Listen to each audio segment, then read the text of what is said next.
नमस्कार साथियों, एक बार फिर से न्यू लाइट विद दीपक में आप सबका स्वागत है। आज 15 अगस्त है।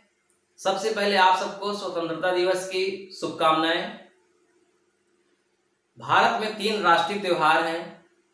15 अगस्त यानी कि स्वतंत्रता दिवस, 26 जनवरी यानी कि गणतंत्र दिवस और 2 अक्टूबर यानी कि गांधी जयंती।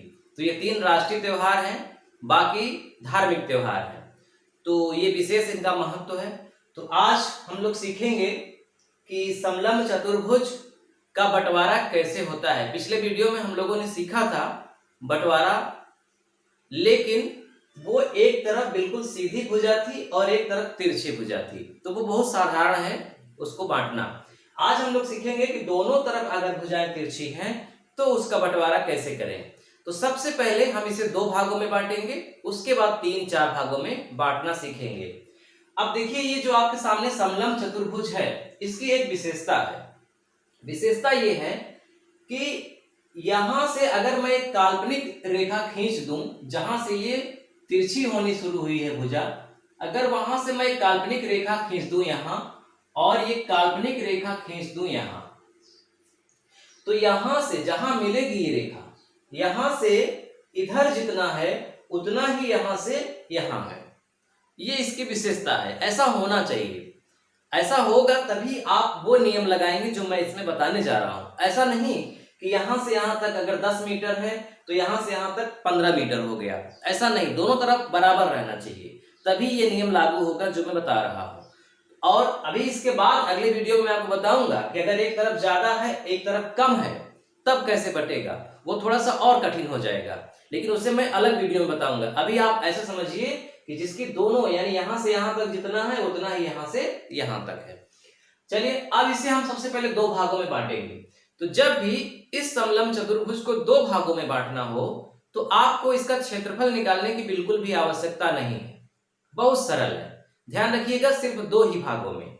3 भागों में बांटेंगे, 4 भागों में बांटेंगे तो निकालना पड़ेगा क्षेत्रफल, लेकिन 2 भागों में बांटना है तो निकालना नहीं है। क्या करना है कि यहां से यहां तक 20 मीटर है, तो यहां से 10 मीटर नाप लो, यानी कि 20 का आधा कर दो, 20 के 2 भाग कर दो।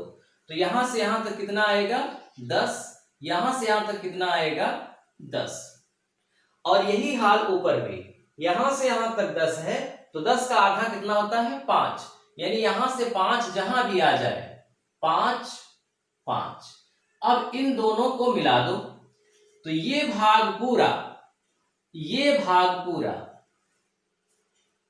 क्षेत्रफल बराबर होगा। 1 2 3 4, यानी कि ये भी चतुर्भुज है, ये भी चतुर्भुज है, ये भी अभी भी समलंब है और ये भी अभी भी समलंब है, लेकिन दोनों का क्षेत्रफल जो भी होगा वो कितना होगा, बिल्कुल बराबर बराबर होगा। एक भी वर्ग मीटर या फुट न इधर न उधर। तो आपने क्या सीखा कि जब समलंब चतुर्भुज में ये यहां से यहां और यहां से यहां तक सेम हो तब हम बीच से लाइन खींच देंगे और वो लाइन इस समलंब चतुर्भुज को 2 भागों में डिवाइड कर देगी। अब मान लीजिए कि इसी चतुर्भुज को हमें 3 भागों में बांटना है, तब कैसे बांटेंगे। तो पहले 3 भागों वाला सीख लीजिए, उसके बाद फिर हम 4 भागों का सिखाते हैं। ये आपके सामने जो समलंब चतुर्भुज जैसा खेत है या प्लाट है, हमें इसे 3 भागों में बांटना है।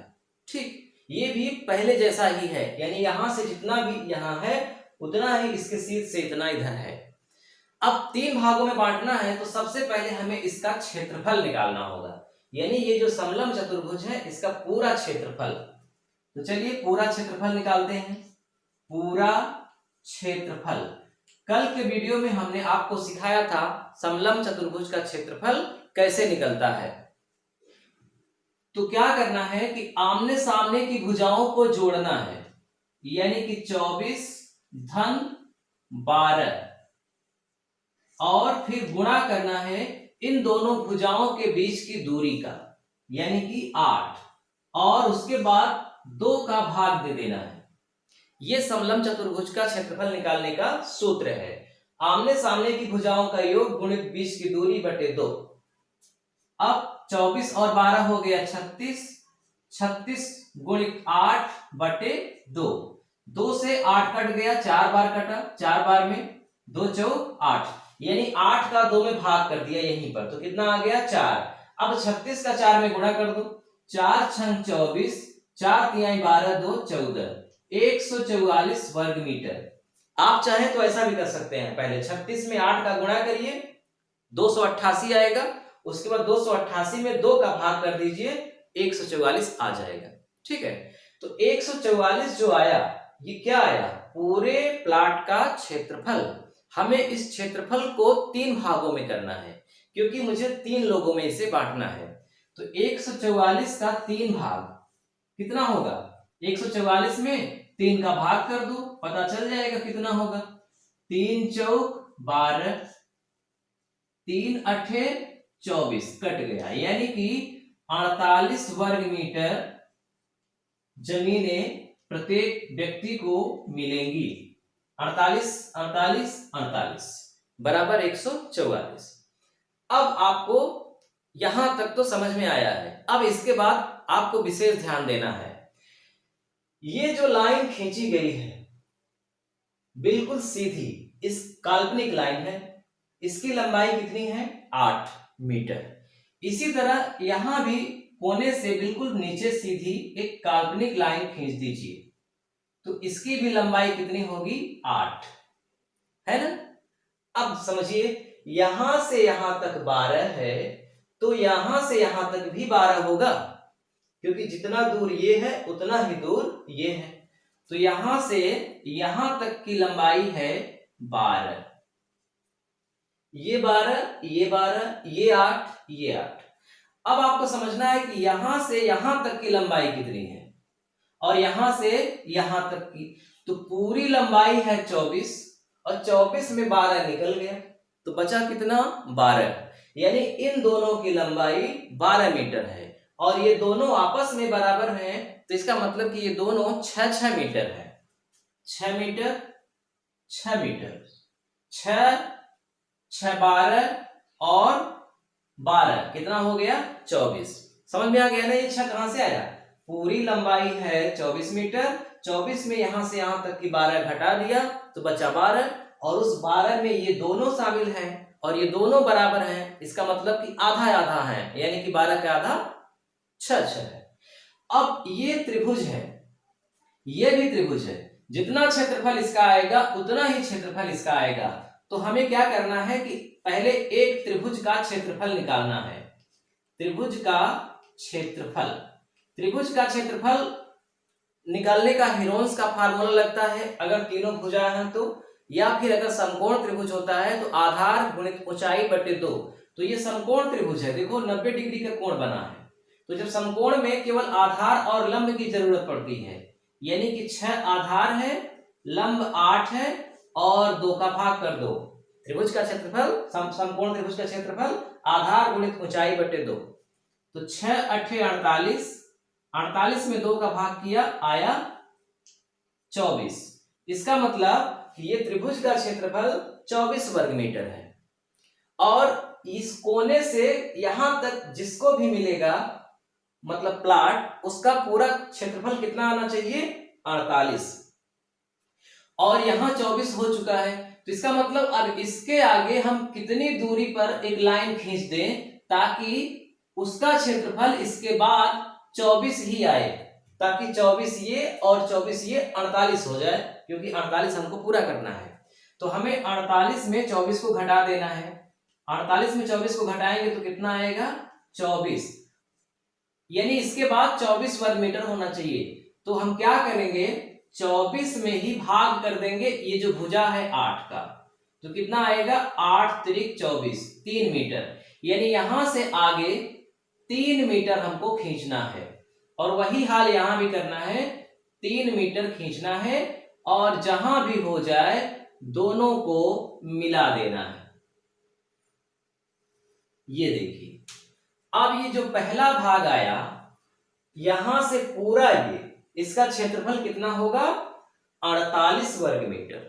कैसे 48 होगा, ये त्रिभुजाकार जो खेत है उसका 12 है, और यहां से यहां तक जो है, सॉरी, त्रिभुजाकार जो खेत है उसका 24 है, और यहां से यहां तक जो है उसका भी 24 है। कैसे 24 है, लंबाई 8 चौड़ाई 3, 8 त्रिक 24, और ये 8 छंग 48 का आधा 24, 24 24 48। तो पहले व्यक्ति को जो मिला वो यहां से 3 मीटर और यहां से 6 3 9 मीटर, 6 3 9 मीटर, ये पहला अलग हो गया। यही हाल यहां भी करो, तो इसका भी तो 24 आएगा ना, क्योंकि इसका 24 है तो ये भी 24 होगा, और यहां से 3 खींचा गया है तो यहां से भी 3 खींचा जाएगा, और यहां से भी 3। अब इन दोनों को मिला दिए तो ये भी 3 हो गया, ये भी 3 हो गया, और इधर 6 है ही, यानी यहां से यहां तक 6, यहां से यहां तक 3। ये मान लीजिए दूसरा भाग हो गया और ये तीसरा भाग हो गया। बीच वाले की निकालने की आवश्यकता नहीं है, क्योंकि जब ये 48, ये 48, तो यकीनन ये अपने आप 48 ही बचेगा। अगर आप चेक करना चाहते हो तो कर लो। यहां से यहां तक कितना है, 3 इधर निकल गया, 3 इधर निकल गया, 6 12 है ही, तो बचा कितना, 6 बचा भाई। 6 3 3 6 6 12, तो ये भी तो 6 होगा ना, यहां से यहां तक 6 होगा, और यहां से यहां तक 8 है, तो 8 और 6 कितना हो जाएगा, 48। ये आयताकार जमीन है, 8 6 48, तो 48 48 48, ये 3 भागों में हमने खेत को बांट दिया।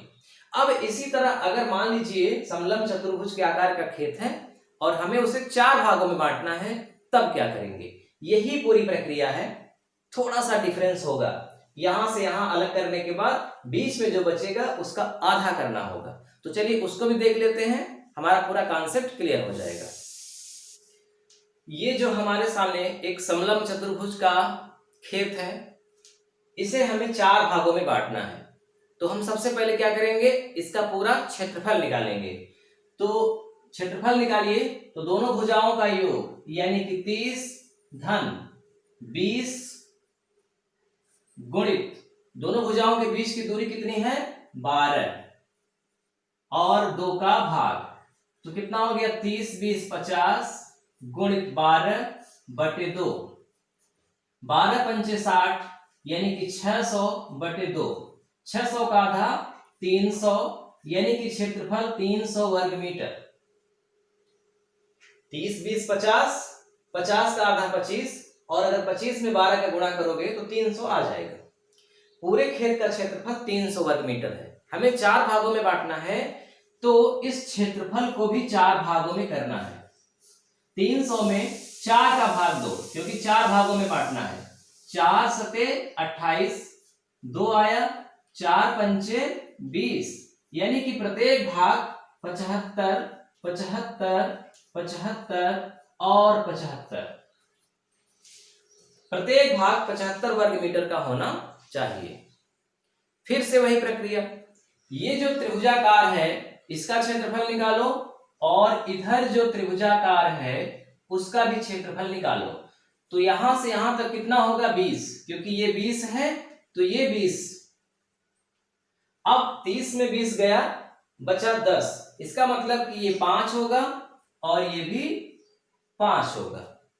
5 5 10 और 20 30। त्रिभुज का क्षेत्रफल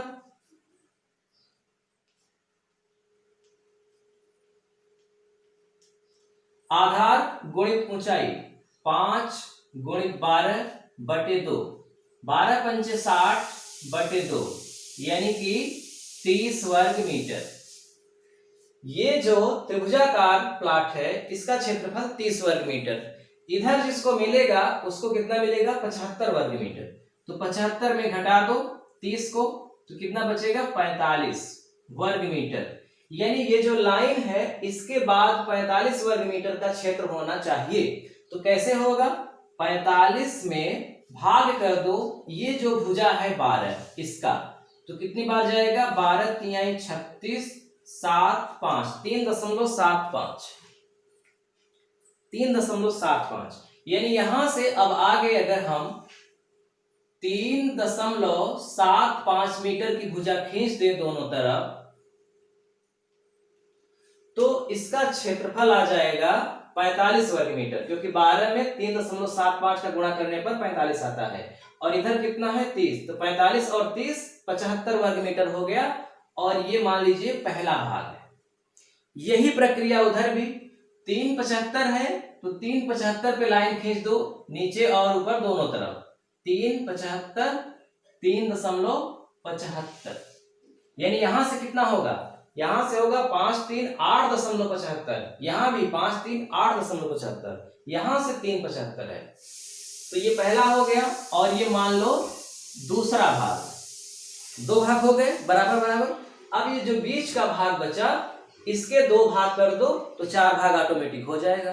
तो ये बीच का कैसे करेंगे, बीच का आपको जानते क्या करना है, आपको 75 वर्ग मीटर जो है, इसी 75 में भाग दे देना है इस भुजा का, और ये भुजा कितनी है, 12 है। तो 75 में 12 का भाग दे दो तो कितना आएगा, 6.25। इसका मतलब इधर से भी 6.25, इधर से भी 6.25। ये मान लीजिए तीसरा भाग, ये मान लीजिए चौथा भाग। यहां भी वही 6.25, 6.25। ये 4 जो भाग आए, पहला, दूसरा, तीसरा और चौथा, इन सब का क्षेत्रफल 75 वर्ग मीटर होगा, न किसी का ज्यादा न किसी का कम। तो उम्मीद है कि आप ऐसे खेत का बंटवारा आप कर लेंगे जिसका कि इसके ठीक सामने से रेखा खींचने के बाद दोनों तरफ बराबर आए। अब कल के वीडियो में हम लोग सीखेंगे कि अगर ये अलग अलग है तब कैसे बांटे। ठीक है, तो मिलते हैं अगले वीडियो में। नमस्कार।